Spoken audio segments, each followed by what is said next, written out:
Getting a divorce in Florida is actually simpler than you might think. One spouse must be a resident of Florida for 6 months before filing for divorce. Once the residency requirement is completed, a legal grounds for a divorce must be established. Both general and no-fault divorce are acceptable grounds for divorce. The sole no-fault reason is irretrievable breakdown of the marriage, while the sole reason for a general divorce is mental incapacity for at least 3 years. Florida does not require a parenting plan for child custody. Joint or sole custody may be granted to either or both parents. Florida defines joint custody as shared parental responsibility and is preferred over sole custody. Both parents are equally considered in any award of custody and is granted according to the best interests of the child, based on which parent is more likely to allow the child frequent and continuing contact with the non-residential parent, the love, affection, and other emotional ties between the parents and the child, the ability and desire of the parents to provide the child with food, clothing, medical or remedial care, and other material needs, the length of time the child has lived in a stable, satisfactory environment, and the desirability of maintaining continuity, the permanence as a family unit of the existing or proposed custodial home, the mental, physical, and moral fitness of the parents, the home, school, and community record of the child, the preference of the child if old enough to understand and express a preference, the willingness of each parent to encourage a close and continuing parent-child relationship with the other parent, any evidence that a parent has supplied false information to a court regarding domestic violence, any evidence of spouse or child abuse, and any other relevant factors. Custody and visitation may not be denied based on a parent or grandparent being infected with human immunodeficiency virus. The court may order either parent to pay child support based on the nature and circumstances of the case.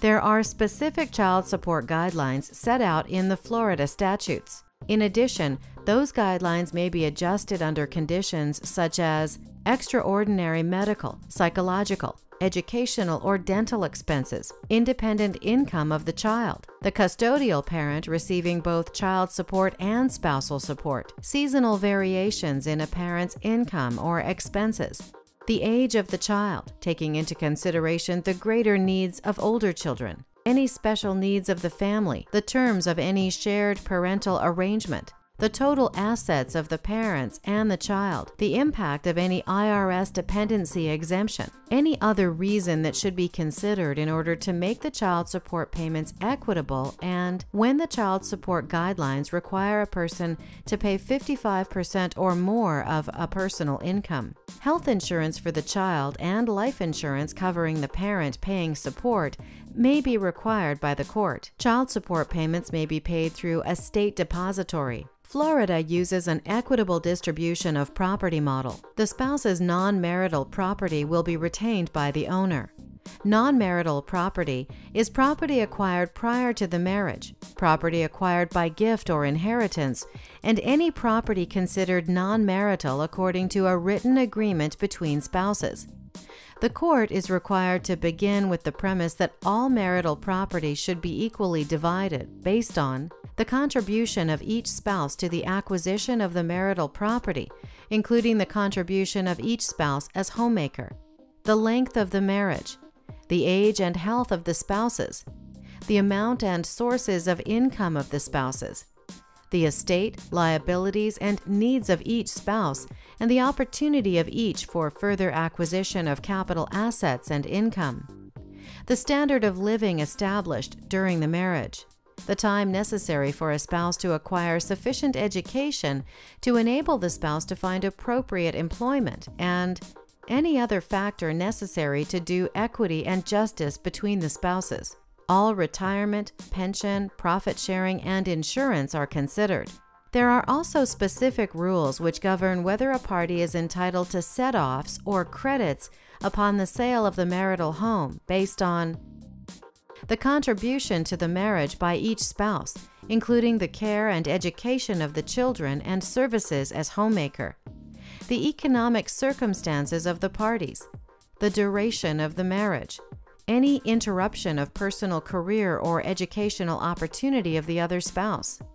the contribution of one spouse to the career or educational opportunity of the other spouse, the desirability of retaining any asset, including an interest in a business, from any interference by the other party, the contribution of each spouse to the acquisition, enhancement, and production of income, or the improvement of both the marital assets and the non-marital assets of the parties, the desirability of retaining the marital home as a residence for any dependent child, the intentional dissipation, waste, depletion, or destruction of marital assets after the filing of the petition or within 2 years prior to the filing, and any other factors.